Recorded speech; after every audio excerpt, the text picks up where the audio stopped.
Hey guys, welcome back to the channel. In this video, we're going to talk about 10 tips that I have for you to lower your utility bills. And we're going to go through those right away. First, if you are in a home, you're trying to lower your electric bills, consider conditioning your attic. Years ago, you would have open rafters in the attic, and then you would put insulation in the bottom of that attic, whether it's blown in or bad or whatever kind of insulation you have. And the attic itself was almost an oven sitting on top of your home. And so we have seen a lot of folks get away from that. They will not even insulate between the top floor and the attic, but then instead, those open rafters that you used to see where your roof was, they're now insulating that and turning that attic into a conditioned space itself. Do you still have the hot outside between your attic and the outside itself? Yes, but instead of having this sweat box that was just absorbing all this energy from the sun's beating down on a black roof in some cases, shingles or whatever kind of roof you have, and then you've got this box in there that is just absorbing all of that heat, and now you're doing away with that. Now, let me say this. If you don't want to spend the extra money to condition that attic and do everything I just said, then just add an attic fan. You can even get solar powered attic fans. So you're not even adding to your electric bill. A lot of folks, even if they get an electric powered attic fan, it has still reduced their utility bills because they're eliminating that oven that I was talking about. Number 2, this is probably a no-brainer, but a lot of folks still today, I was just talking to somebody the other day that they upgraded the windows in their home. They went from a single pane just to a double pane, nothing fancy, just double pane windows, and their utility bills have dropped dramatically just because they upgraded the windows. They didn't get super crazy and condition the attic and do some of the other things we're about to talk about.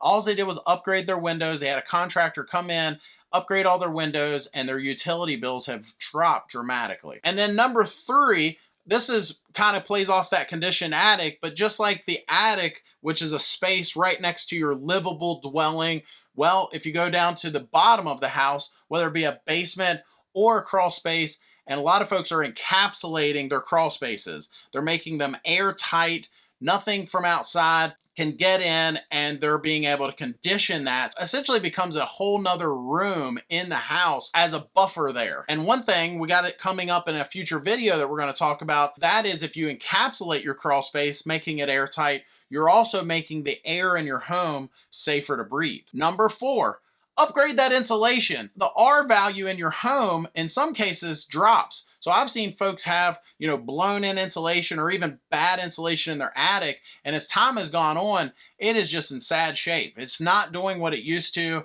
Just getting in there and upgrading that or adding to it, get that R value higher. A lot of folks will sometimes get spray foam. You can just go to the store and get spray foam in a can and fill in those cracks and gaps around your home, areas that air was being able to get in extreme temperatures, and that alone helps dramatically affect their utility bills.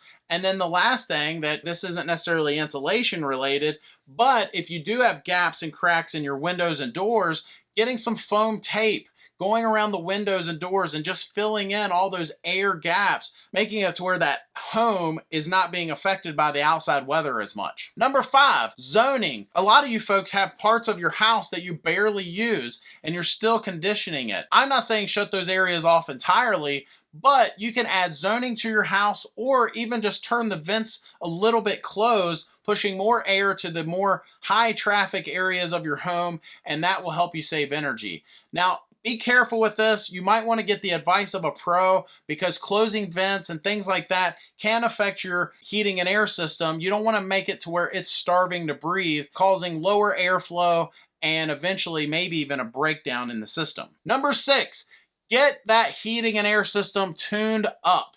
Clean the coils, get the clearance around the outdoor unit, get the bushes cut back, get the refrigerant levels checked. A lot of folks don't realize if you're not having that system maintained properly, The EPA came out a few years ago and said just a 1/4 inch of dust on the coil will make your utility bills go up $10 a year. So if you think just a 1/4 inch of dust, that's not that much. I've seen some coils with tons of dirt and dust on them, and folks don't realize that is making your system work harder. It makes it run longer, and having that system cleaned up, tuned up, making it run as efficiently as possible will save you money. Number 7, adjusting the thermostat settings. Things like heat droop and backup heat stage timers, extended fan run times. There are all kinds of things that you can change in your thermostat, making that system run as efficiently as possible. We've talked about it in some of our other videos. If you're not sure, have a pro get in there. Make sure everything's on the up and up. If you could deal with a longer heat stage timer or a larger heat droop, things like that, especially in the wintertime, you can save tons of money making that system more efficient. Number 8, control the humidity in your home. A lot of folks don't realize 72 degrees in your house might not be the same as 72 degrees in my house. Humidity plays a big role depending on whether it's winter or summer, whatever season you're in. If that humidity is too high or too low, it can affect your comfort levels. Getting that in check, adding a dehumidifier or a humidifier can make you more comfortable in your home, making it to where you're not adjusting the temperature drastically, making your system work harder, making your electric bills higher, and all you had to do is control the humidity. Number 9, this one's probably a no-brainer too, but going with a higher efficiency system. A lot of folks are always worrying about every little penny, and they're trying to compare, well, if I spend this extra money and get this higher end system, all that good stuff. Obviously, installing a higher end inverter system is going to make you save money, but also look at things like maybe going ductless. If you don't have ductwork at all, then you don't have to worry about things like duct loss, which I don't care how good your ductwork is or how new it is, there is still such a thing as duct loss, meaning air that escapes from your ductwork. And also, if your ductwork adds more static pressure to it, maybe the velocity is not as high. Things like that are all reasons that ductless is more efficient than your conventional ducted heating and air system. And then finally, number 10, a lot of folks are looking at this option. In fact, there are even government rebates and all kinds of incentives for folks to look at going solar in their home. And because heating and air systems have come a long way, a lot of them are way more efficient than they used to. You can have your system run off the solar. In some cases, you're not drawing any energy at all. I've heard some folks say that they have put solar in their house and they've actually been able to not just save money, but actually get credits from the power company because they were providing more electricity than consuming, which is so crazy to me. Anyway, that's my 10. I hope it helps. Thanks for watching. Hit that subscribe button. We'll see you next time.